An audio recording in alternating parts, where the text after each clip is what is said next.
রবীন্দ্রনাথের গল্পে আমার এখনো কাজ করা হয়নি, আর এরকম একজন নির্মাতা, ওনার কাজ, আগের কাজটি আন্তর্জাতিকভাবে প্রশংসিত হয়েছে, ওনার সঙ্গে কাজ করার তো আগ্রহ তো অবশ্যই ছিল।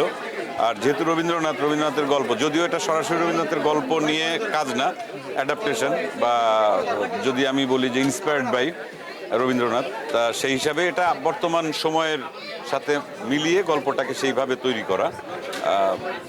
আমি মানে পুরো স্ক্রিপ্ট পড়ার পরে আমার মনে হয়েছে যে এই গল্পটা আসলেই সমসাময়িক।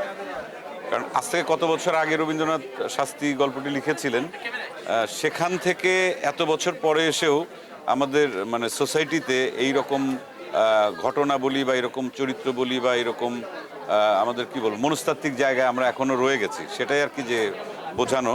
এ কারণেই মানে রবীন্দ্রনাথ তো সবসময় মনে করি সমসাময়িক, কারণ এখনো আমরা সবাই রবীন্দ্রনাথের গান বলি, কবিতা বলি বা গল্প বলি, এখনো মনে হয় কি যে পড়লে পরে বা শুনলে পরে মনে হয় যে বোধহয় আমার জন্যই লেখা বা আমাদের জন্যই লেখা বা এই সময়ের জন্যই লেখা। তা সেই আগ্রহের জায়গাটা অনেক বেশি ছিল রবীন্দ্রনাথের কোনো গল্পে কাজ করা।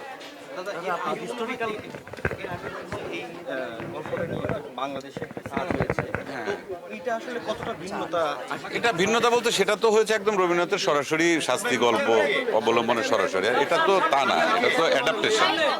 এটা বর্তমান প্রেক্ষাপটে এটা নির্মাণ হবে। এই সোসাইটিতে কিভাবে আসলে এই গল্পটা এক্সিস্ট করে, শাস্তিটা, সেই জায়গা থেকে চরিত্রগুলোর নাম বলি বা স্পেস বলি, সব কিছুই বলি, টাইম স্পেস সব কিছুই আলাদা। আজকের পর হয়তো নতুন একটা টপিক ভাইরাল হবে যে পরিমণি শাস্তি দিতে আসছে চঞ্চল চৌধুরীকে। এই যে পরিমণির সাথে যুক্ত হওয়া, গ্ল্যামারের সাথে আপনার যে অভিজ্ঞতা, সব মিলিয়ে ইন্ডাস্ট্রিতে কি ধরনের পাচ্ছেন? না না না, গ্ল্যামারাস তো অবশ্যই পরিমণি গ্ল্যামারাস নায়িকা। সেই সাথে গ্ল্যামারের পেছনে তো আসলে ছুটলে হবে না, অভিনয়ের পেছনে ছুটতে হবে। তা ওর অভিনয় গুণের আমি ভক্ত, বা একসঙ্গে অভিনয় করব, এটা হচ্ছে আমার কাছে সবচাইতে সৌন্দর্য। তো প্রত্যেকটা মানুষের সৌন্দর্য, এটা সৃষ্টিকর্তা যেভাবে যাকে তৈরি করেছেন ওটাই তার সৌন্দর্য।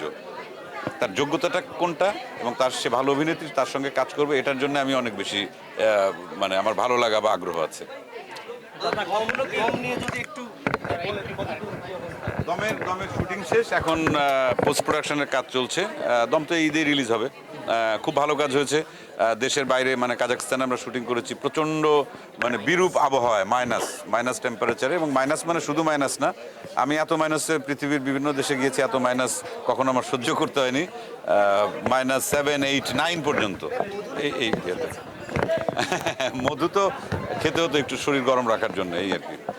দাদা, আপনার এক ধরনের কাজ দেখে দর্শক অভ্যস্ত, সেই জায়গা থেকে কখনো চঞ্চল চৌধুরীকে আসলে মনে হয় বা গল্প কি আসে না যে একটু নাচ গান থাকে না, নায়ক নায়িকা যেভাবে থাকে, বা এই সিনেমাতে কোনো গান থাকবে কিনা, যেহেতু আপনি বলছেন একটু ভিন্ন আঙ্গিকে প্রেজেন্ট করেন? হ্যাঁ, না আসলে ওই যারা এখন না সিনেমায় যদি কেউ নাচ করে, কোনো নায়ক বা নায়িকা, তার সেই নাচটা শিখতে হয়। আমি যেটা শিখি নাই, হ্যাঁ, আমি ফাইট শিখি নাই, তা আমি তো আসলে ওই ধরনের চরিত্রে আসলে অভিনয় করতে পারবো না। আমি যেটা পারি সেটাই করি। না, যেটা পারি না সেটা ইচ্ছা কেন হবে? ফাইটে দেখলাম, অভিনয় তো দেখি, ফাইটে দেখছি, এবার কি এইগুলোও যোগ হবে কি? নিজেকে তো প্রতিনিয়তই ভাঙছেন, আপনার হিস্টোরিক্যাল কাজ একের পর এক সাকসেস। দেখা যাক সামনে যদি আবার ওগুলো শিখি টিকি, তাহলে হয়তো, কিন্তু বয়স তো হয়ে গেছে, হাড্ডি গুড্ডি ভেঙে যাবে আর কি। নাচতে গেলাম, দেখা গেল হাত ভেঙে গেল।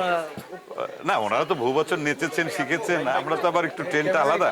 তবে আমি আমার মতো করে করি, আবার যদি নতুন কিছু যদি কখনো করা হয়, তখন হয়তো শেখার চেষ্টা করব। আর শেখার তো কোনো শেষ নাই, চরিত্রেরও কোনো শেষ নাই। কবে কোন চরিত্র করতে হয়, সেটার জন্য কি কি শিখতে হয়, এটা ভবিষ্যতে বলে দেওয়া যাবে। হ্যাঁ, আমার কাছে ভিলেন হিরো বলে কোনো কথা নেই, চরিত্র, যে চরিত্র দর্শককে বিনোদিত করবে, বিনোদন দেবে, দর্শক মজা পাবে সেই চরিত্র থেকে, সেই চরিত্র।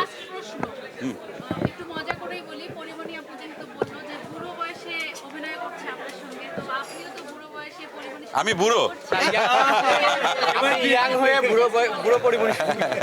না, অনেকদিন পরে আর কি, ওর সাথে হয়তো যতদিন ইন্ডাস্ট্রিতে কাজ করে, আমি অনেক বছর কাজ করছি ইন্ডাস্ট্রিতে, একসঙ্গে কাজ হচ্ছে অনেক পরে, এটাকেই ও আর কি বলেছে। আমাকে বুড়ো বলে নাই, বা আমি ওকে বলছি না যে ওর বয়স হয়েছে, আমাদের কাজের বয়স হয়েছে অনেক। হ্যাঁ, এরকম দরকার আছে তো, বিভিন্ন ধরনের মানে কি বলবো ট্রান্সফরমেশন, বিভিন্ন ধরনের কি বলে এটা গবেষণা দরকার আর কি, যে বিভিন্ন ধরনের কাজ দিয়ে, এটা ভালো তো, এটা তাতে নতুন কিছু বের হয়ে আসবে। থ্যাংক ইউ ভাই।